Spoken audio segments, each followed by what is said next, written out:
맛있는 맛은 담백한 맛이다. 그러니까 서로의 다른 맛을 콩을 들어감을 통해서 하나가 되는 맛.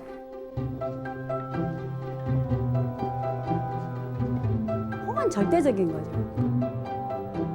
나한테 콩 하나를 주기 위해서 햇빛, 땅, 물, 바람, 햇빛이 다 애를 썼기 때문에 그 감사해야 돼요.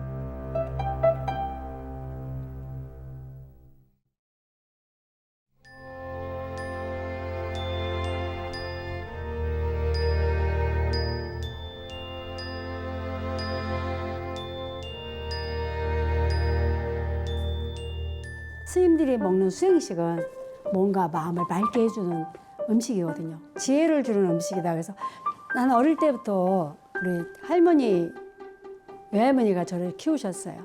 수락관에 국녀셨거든요. 우리 친할머니도 수락관에 국녀셨는데 개학기 때 나와서 두 분이 사돈이 맺은 거예요. 할머니가 어릴 때부터 저한테 요리를 가르쳐 주셨어요. 저 밥을 해주시면서. 예, 그래서 온갖 풀, 약초 막 이런 거를 많이 알게 됐어요. 이것도 먹는 거예요, 이것도 다. 망초.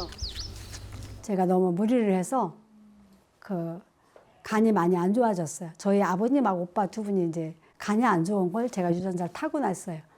10분을 걸어갈 수 있는 거를 3번을 쉬면서 걸어갈 때 경전을 펴놓고 부처님 음식이 약이라 그러는데 약을 먹어야겠구나.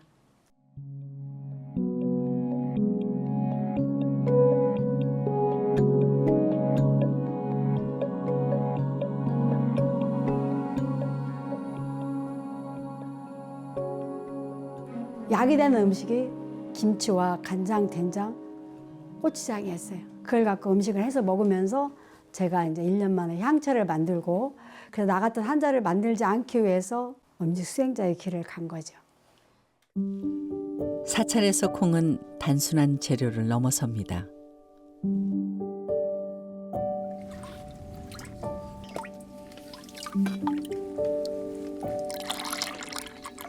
정성으로 불리고 삭히는 시간은 어쩌면 또 하나의 수행입니다. 간장도 한 15년 된 거고 요 장도 지금 한 4, 5년 된 거예요. 100년 넘은 장도 있어요. 주로 이제 백태라 그러고 흰콩을 쓰고요. 검은 콩 그거로도 매주 쓴 것도 있고요.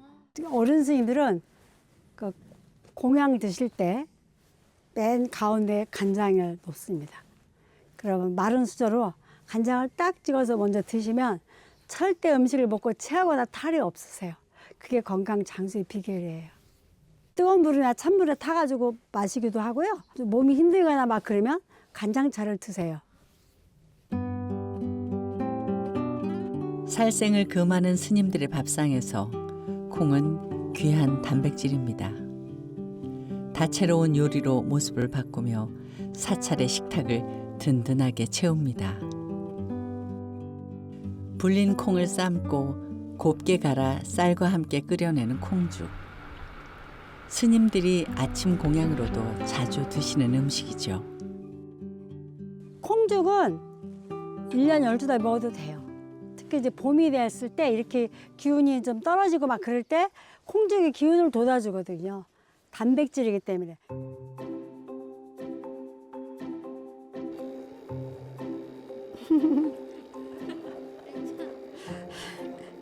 벌이 와서 먹고 갔어. 지도 지분이 좀 있는가 봐요. 콩 열매 맺을 때 도와줬는가 봐.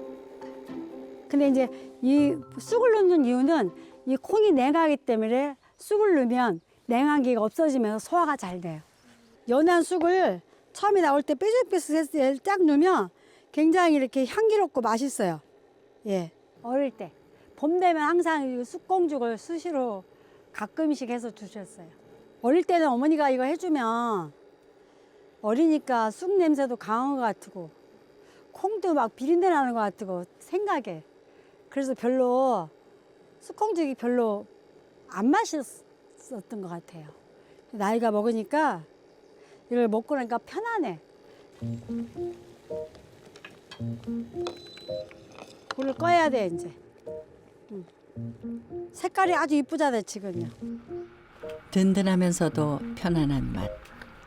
따로 간을 더하지 않아도 콩이 품은 고소함에 마음이 절로 맑아지는 한 그릇입니다. 조선시대 땐 왕실의 제사에 두부를 만들어 올리던 절 조포사가 따로 있었다고 하죠. 그만큼 사찰의 두부는 남다른 맛으로 꼽혔습니다. 우리나라는 사계절이 뚜렷하기 때문에 콩이 많아서 두만강이라는 그렇게 하듯이 우리나라 콩이 굉장히 품질이 좋아요. 옛날에 다 콩을 짜서 먹었죠. 콩기름을 갖고 전도 부쳐 먹고 이제 튀김도 했는데 부드러운 두부구이에 아삭아삭 제철 우엉을 곁들이면 씹는 맛이 살아있는 찬이 되지요. 이 두부가 부드럽잖아요. 부드러우니까 소화가 잘 안 돼. 아니 빨리빨리 씹으니까. 그래서 우엉 같이 하면 맛도 있고, 우엉은 껍질을 막 벗기시면 안 돼요. 깨끗이 씻은 다음에 칼등으로 살살살만 긁어주셔야 돼요. 우리가 이거 까맣다고 물에 담그면 안 돼요. 그러면 굉장히 맛있는 맛이 빠져버려요. 좋죠? 간장과 조청이 스며든 우엉에 매콤한 고추로 풍미를 더한 요리. 한 입 베어 물면 두부가 모든 재료를 포근하게 감싸 안는 두부 우엉조림입니다. 노릇노릇 부친 두부를 간장에 담가 묵히는 두부장은 사찰의 별미. 그냥 이 간장을 이렇게 얹어 놓는 거예요, 이렇게. 잠길 정도로. 시간이 지날수록 깊은 장맛이 두부에 스며들어 조미료가 되기도 하고 그 자체로 훌륭한 반찬이 되기도 하지요. 얘는 1년 넘은 거고 얘는 한 3개월 정도 됐어요.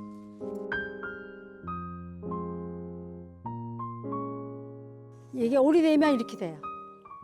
크림처럼, 치즈처럼. 너무 간단해요. 이거 그냥 먹어도 되고요. 안 그러면 이렇게 뭐 배추 같은 거 찍어 먹어도 되고. 외국에 손님이 와서 애교가 아니에요. 그래서 빵에다도 발라 먹고 양념해서 한번 맛보실래요? 스님들은 이제 생명 존중을 위해서 육식을 안 하시잖아요. 절에서. 그러다 보니까 채소 위주의 식단을 먹게 됐어요. 그 채소를 어떻게 하면 영양이 풍부하고 또 맛있게 먹고 이걸 해독해서 먹을 것이냐. 야채는 약이에요. 약인데 약은 독하고 통해요. 그 독을 잘 순화시켜주는 것이 발효된 장이었어요. 그 장의 중심이 콩인 거죠. 그래서 콩을 이제 밭에 심어요. 밭에 심으면 구멍에 콩을 세 알을 놓아야 돼요. 하나는 땅속에 벌레가 먹고, 하나는 새가 먹고, 하나는 사람이 먹어야 된다. 근데 새들이 하나만 먹는 게 아니고 막 다 따먹어. 옛날에 내가 선방에 있을 때 콩밭에 가서 2시간마다 한 번씩 가서 콩밭에 가서 지키고 있던 기억이 나요. 거기 가서 공부를 해야 되는 거야. 이곳이 바로 그 콩의 여정이 시작되는 밭입니다. 20대 청년 농부가 토종 콩을 땀으로 키워냅니다. 저는 여기 충남 청양에서 9년째 이제 농사 짓고 있는 청년 농부 이원호라고 합니다. 올해 29살이. 여기 보이는 거는 완두콩이고요. 꼬투리만 달려 있고 이제 안에 이제 콩 알들이 연글어서 이제 통통해질 겁니다. 토종 콩 같은 경우에는 옛날부터 대대손손 어르신들 손으로 대물림 되어 가지고 우리나라에서 자라왔던 그런 이제 콩들을 토종 콩이라고 합니다. 어르신들한테 구해오시는 편인가 봐요. 5일장 이런 데 가서. 지역마다 나오는 토종 콩도 다르기도 하고 또 이제 어르신들이 농사 짓고서 남는 것들 조금씩 이제 가져다 파는 거 그런 게 이제 토종인 경우가 조금 있어가지고 전국 5일장을 조금 돌아다니는 편이기도 해요. 그리고 또 5일장 가면서 이제 밭 같은 데 보면 콩들 있잖아요. 그럼 또 수소문 해가지고 조금씩 얻어오기도 하고 아니면 돈 들이고선 사오기도 하고 어르신들이 이제 한 분, 두 분 돌아가시면서 이게 토종콩 농사 짓는 분들도 많이 줄어들고 있고요. 원호 씨가 전국을 돌며 모은 토종콩 종자만 30종 남짓. 우리 땅에서 오래 자란 만큼 콩마다 특별한 이야기가 있다는데요. 요 선비잡이 콩 같은 경우에는 이렇게 검은 푸른 얼룩이 있잖아요. 이게 선비가 붓글씨를 쓰다가 먹물이 묻은 손으로 콩을 잡아가지고 이렇게 얼룩이 졌다 그래서 선비잡이 콩이라고 불리기도 하고요. 또 한양으로 과거를 보러 가던 선비가 이 콩맛에 반해가지고 그대로 주저앉아서 과거를 보러 가지 못해서 선비를 붙잡았다 그래서 선비잡이 콩이라고 불린다는 설화를 갖고 있습니다.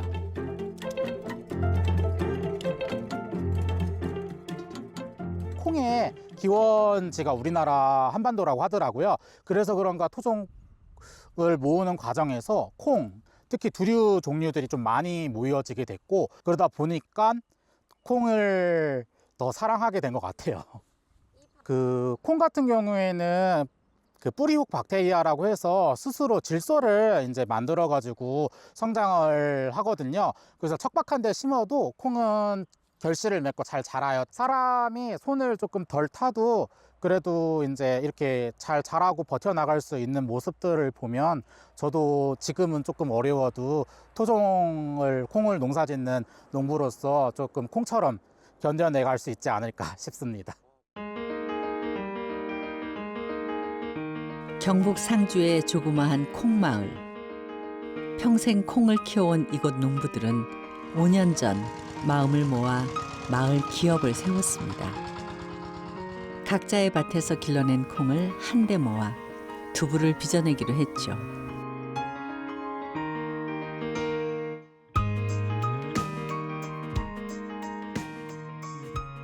콩농사는 내가 시집 와서 짓으니까 뭐 한 4, 50년 됐지요. 콩이 소중하지요. 콩은 뭐 우리 저기 농사 질 때는 한 톨 한 톨 다 소중한 게라 콩이.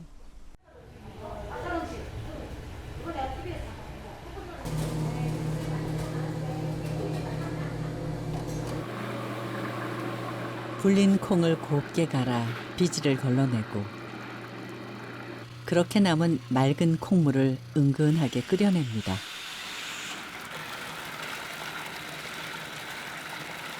두부 만들 때 간수를 잘 질러야 돼요. 그래야 부드럽게 잘 되고 이래 져서 줘야 돼요. 이걸 간수를 지르면은 지금 이제 조금 있으면 몽글몽글해질 거라요. 끓어오른 맑은 콩물이 간수를 만나 단단하게 엉기면 틀에 담아 묵직하게 눌러냅니다. 말랑말랑하게.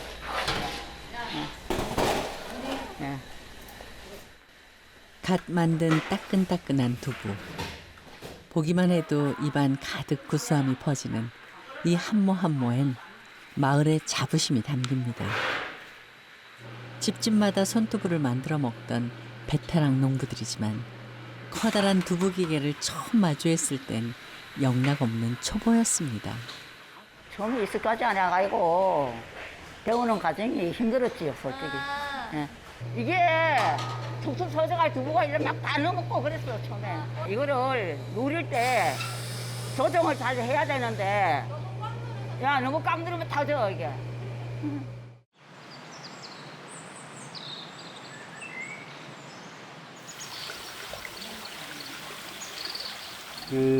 예전부터 우리 마을은 그 콩농사를 오랫동안 지어왔는데 100% 국산 콩이거니와 우리 마을에서 생산된 콩입니다. 예전부터 어른들이 내려오던 전통 방식으로 두부를 해왔는데 부가가치를 높이기 위해서 우리 마을에서 생산된 콩으로 두부를 해보자 마음먹고 한 5, 6년 전에 마을 기업을 설립해서 이 공장을 짓게 되었습니다. 우리가 그 두부를 만들고 뭐 이익이 좀 생긴다면은 우리 마을 어르신들이 멀리 가지 않고 고향을 떠나지 않고 마을에서 여생을 보낼 수 있는 그런 마을을 만들고 싶습니다. 우리 한국 사람들만큼 콩의 시간을 완벽하게 활용하는 민족은 없다. 보통 콩의 단백질 함량이 35%에서 40% 정도로 보고 있는데 콩을 불리고 콩을 삶고 메주를 만들죠. 메주를 우리가 띄운다라고 하는 것은 메주에 곰팡이를 입히는 과정이에요. 그럼 메주에 곰팡이를 왜 입히느냐? 콩 단백질은 굉장히 단단한 조직 구조로 가지고 있어요. 그럼 이게 이제 곰팡이균에 의해서 이 단백질의 구조를 깨야 돼요. 유리아미노산, 우리가 감칠맛이라고 부르는 성분이 만들어지는 거예요. 그래서 이제 그 과정에 필요한 것이 이제 소금의 역할.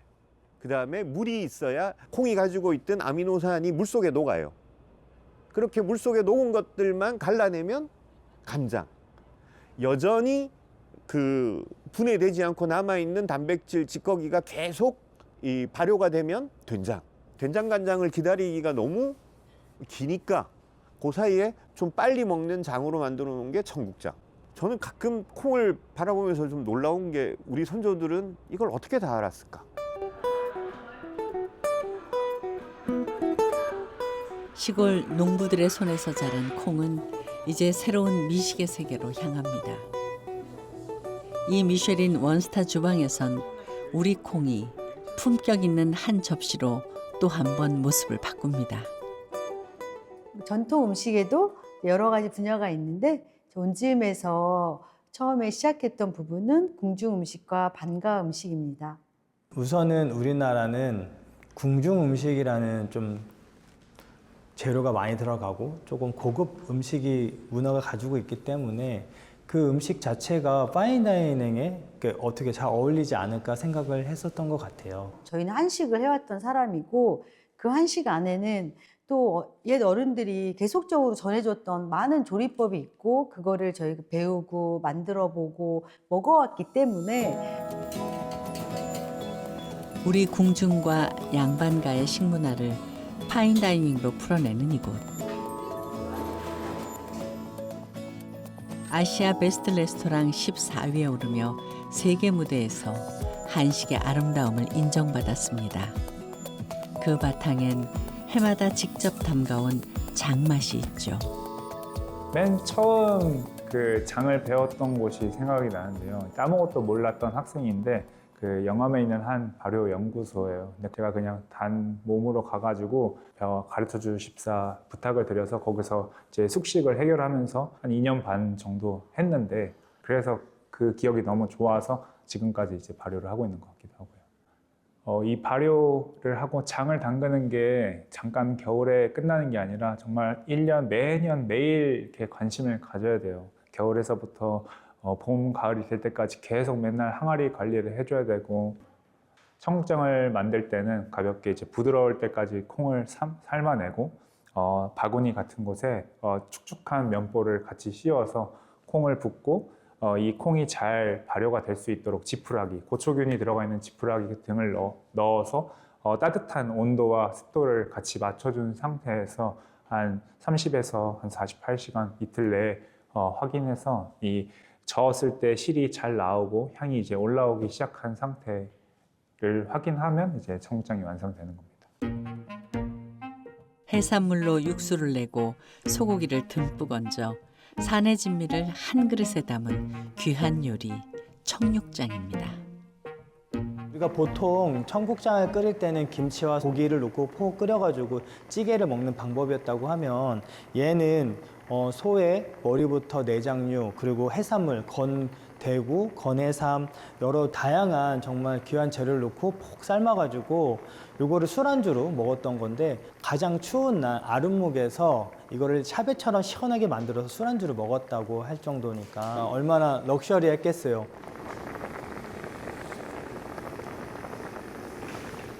이렇게 하면 이제 구수한 향이 올라옵니다. 콩은 이 여러 가지의 재료를 만나주는 역할을 해주는 것 같아요. 그러니까 서로의 다른 맛을 콩을 들어감을 통해서 하나가 되는 맛. 그래서 이렇게 해서 한번 끓으면 잘라서 보겠습니다. 얼마나 맛있었겠어요, 맞죠?